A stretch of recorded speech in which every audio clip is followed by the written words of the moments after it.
Well, believe it or not, the first half of the baseball season is almost over.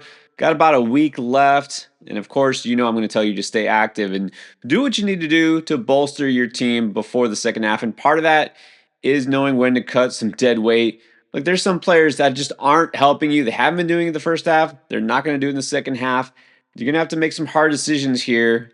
Let's drop some of these players. Forget what they did last year. Forget what they were drafted. Forget all of that. Let's start cutting. And first up on the cut list, look, I know you might not want to do it, but let's just drop Shohei Ohtani. Did you get your attention yet? Yeah, I'm serious. We know that in nearly every platform now, Shohei Ohtani is like two different people. There's the hitter, and then there's the pitcher. And so while the hitter version is going to be possibly MVP again and help you win your fantasy league single-handedly, the pitcher is a different story. Pitching Shohei Ohtani is 90% rostered. Now, Shohei Ohtani, the pitcher, has been pitching for about 3 weeks, and he's made 4 starts. And in those 4 starts, he's had a total of 6 innings. Now, I don't know about you, but I think I could probably find a pitcher somewhere out there who could give me about 6 innings in just one start. Now, of course, they're going to slow play him, right? They're going to ease him into action. He's going to ramp up. There's no way for us to know exactly how soon he gets ramped up to something close to a typical starter's workload. But the idea is that he gets up to about 5 or 6 innings by the end of the season. If that means that right after the All-Star break, we see him maybe go 3 innings and then 4, and then it's like September till we see him pitch long enough to actually qualify for a win, we have to ask ourselves exactly how valuable is that? A guy who has 0 chance to get you a quality start. If he's starting and not getting you 5 innings, 0 chance for a win too. And while we just assume he will never ever give up a hit or a run because he's that good, chances are he probably will at some point. So you'll get a really good pitcher who pitches very small amounts.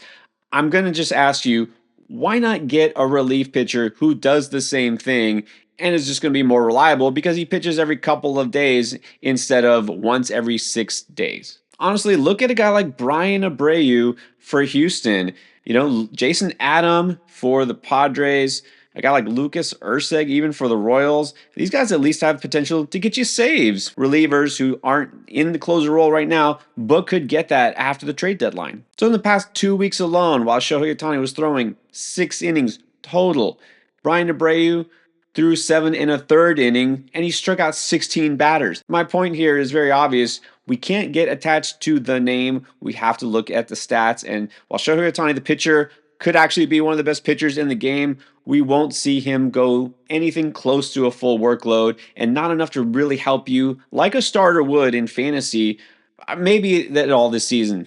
I'd like to say that Ohtani the pitcher is a sell high. I'm just not sure this is the time to sell him. And honestly, I'm not sure if it's even worth it. You don't need to keep him, is my point. And on a side note, I hate to bring this up because anything remotely negative about a star player, right, it's going to lead to the slander, but that's fine, bring it. He hasn't been stealing bases lately, and we've seen now that he is pitching again. This might take a toll on him offensively. Again, to a small extent, that means instead of being by far the best player in the universe, he's slightly less the best player, but whatever. It's still, the counting stats might take a small dip as they've started to already. Just keep that in mind. Now, here's a much easier cut that you can make. Is Nolan Arenado possibly going to be a Hall of Famer one day?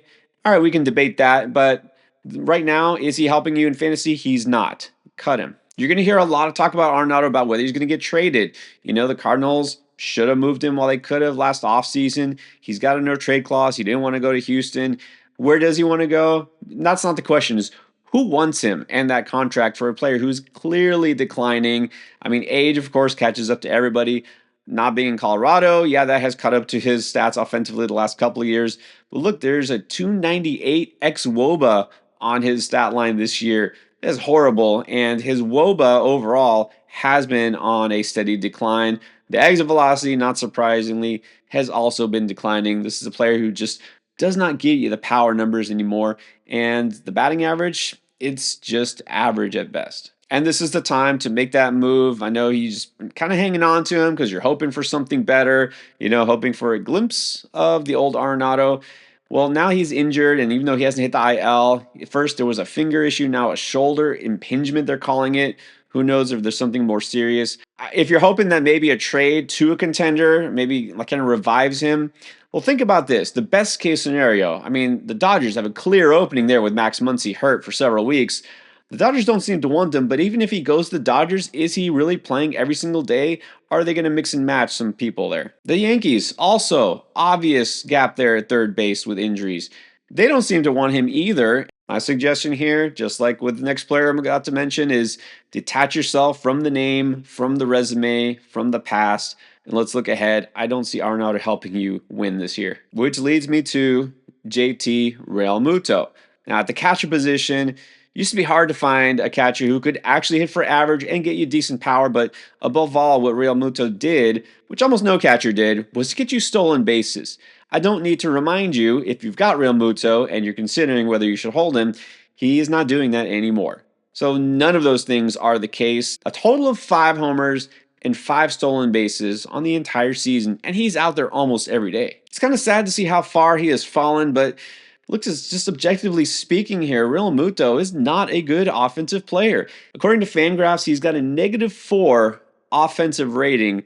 That means among all catchers with at least 50 plate appearances, he ranks 43rd, and that's out of 66 possible catchers. Though nobody loves playing the streaming game or having to pluck guys off a waiver wire and hoping that they perform better, but honestly, you're better off with a guy like Augustin Ramirez, Austin Wells, and even if those players aren't available at the catcher position on your waiver wire, there's probably somebody who is at least giving you some more potential than Real Muto. Now, some of you might question logically whether I should be saying the exact same thing for Sal Perez because his offensive rating is actually worse, not only than Real Muto, it's actually the worst among all catchers, believe it or not.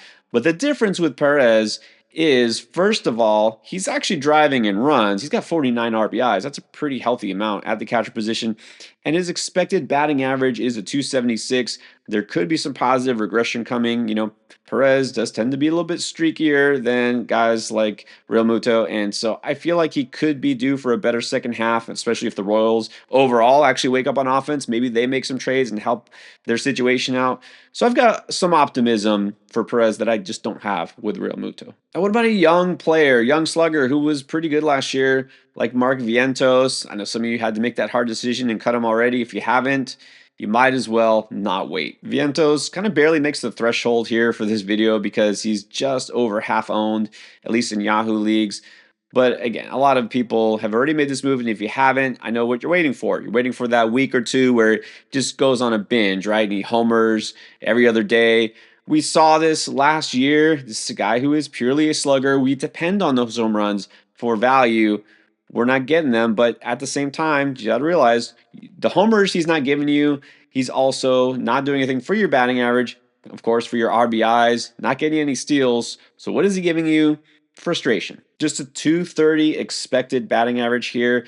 His strikeout rate isn't that bad, 25% K rate. There are no silver linings here. There's nothing here that leads me to believe that all of a sudden he's due to break out. So sure, it could happen. I'm not completely giving up on the player, but in fantasy, it's time to move on and not just keep waiting. I mean, sure, you could stash him on your bench, but you might want that real estate on your bench for a player who's actually playable. It's unclear what the Mets are going to do. You know, the guy like Brett Beatty, who's also been inconsistent. Ronnie Mauricio, who's got a ton of talent, also inconsistent. I don't think they're going to really make a major move here. I don't feel like Vientos leaves the roster or gets sent down or anything crazy, but I just don't feel like he's doing enough to make him fantasy relevant. And then this one's long overdue. Ryan Walker of the Giants. Talk about frustrating. If you drafted Walker, it was to be one of your rock solid closers, right? He was great last year. That was last year. This year, not only has he lost the closer job, but he's given you nothing but some fat ratios. Last save that he actually recorded came on May 25th. All right, so it's pretty clear he's not getting you those saves anymore. And oh, by the way, he actually got a chance the other day and blew it. In fact, recorded a blown save against the White Sox of all teams. But even besides that, I understand some of you like to have that handcuff, right? That backup to the closer that he might get the job back, right? If something happens to Duvall, which it certainly could, like last year. But he's just hurting your ratios because even besides not getting saves, ever since he really first imploded back in late April, it was 420, that had happened, his first really bad outing. Ever since then, he hasn't gone more than 5 consecutive innings without giving up at least 1 run. Compare that to a guy like Matt Brash in Seattle, who went 18 straight innings without giving up a single run and has only given up a single run. And yet, for some reason, Matt Brash is only 5% rostered, despite the fact that he has been great all year and he's the next in line if something happens to Andre Munoz. The fact that Walker is 60% rostered and Brash is 5% rostered means there's a disconnect here. Just to hammer that point home, also, by the way, Walker not helping strikeouts last year was really good at 32% K rate. This year, it's falling all the way down to 22%. There's flat out zero reason to have Ryan Walker in fantasy right now because if you want the next guy up, by the way, it probably should be all-star Randy Rodriguez of the Giants. He's been really their most reliable relief pitcher of all, even if Giants manager Bob Melvin, for inexplicable reasons, has not made Rodriguez the next up and keeps giving Walker chances. It doesn't mean you should keep giving Walker chances. Go ahead and make those hard cuts if you need to. Also, don't forget, need some players to pick up. Waiver wire video for this coming week is right here. These are the players I think you should be adding right now.